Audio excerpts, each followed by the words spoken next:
अरे जा, अरे कबहू ना सोच ले रानी कि तू हमरा साथ ऐसा करबू। अरे तू तो हमरा दिल के चकना चूर करके दूसरा के साथ घर बसावता तुरलू पीरितिया के डोर छोड़लू संहतिया होई जाना देखे खातिर हमरो सुरतिया तू रोबू दिन रतिया होई जाना देखे खातिर हमरो सुरतिया तू रोबू दिन रतिया। प्रेजेंटेड बाय देसी music Bhojpuri.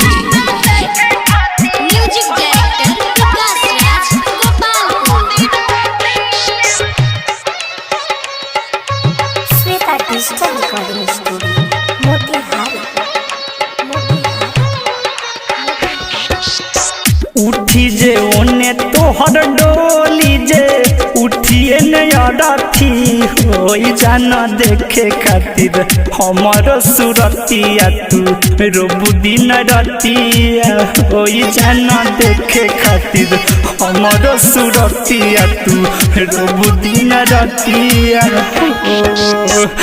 Mix by Munna Michael.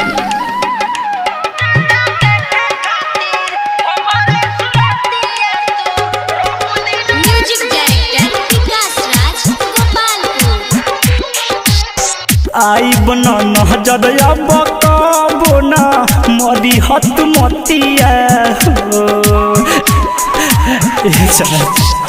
दिलवा पर रखी के ही पत्थर भी ताइब हम रतिया हो जाना देखे खातिर हमरो सुरतिया तू रोबू दिन रतिया हो जाना देखे खातिर हमरो सुरतिया तू रोबू दिन रतिया हो।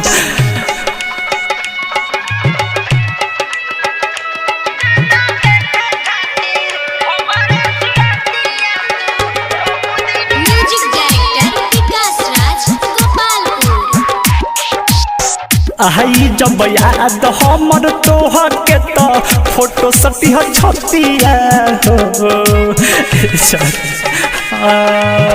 पियावा के कबो न बतई हई प्यार रतिया हो जाना देखे खातिर हमरो सुरतिया तू रोबू दिन रतिया हो जाना देखे खातिर हमरो सुरतिया तू रोबू दिन रतिया।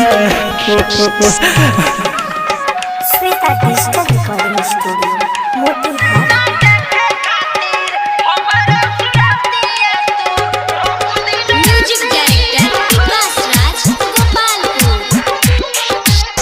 छोटू अनंजई नरजित से तू कोइलू घतिया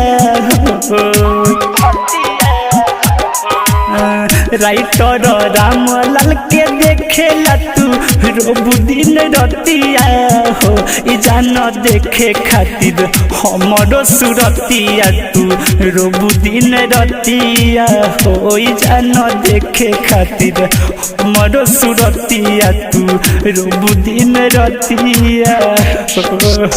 तुरलू पीरितिया के डोरा छोड़लू संहतिया हो जाना देखे खातिर हमरो सुरतिया तू रोबू दिन रतिया हो जाना देखे खातिर हमरो सुरतिया तू रोबू दिन रतिया हो।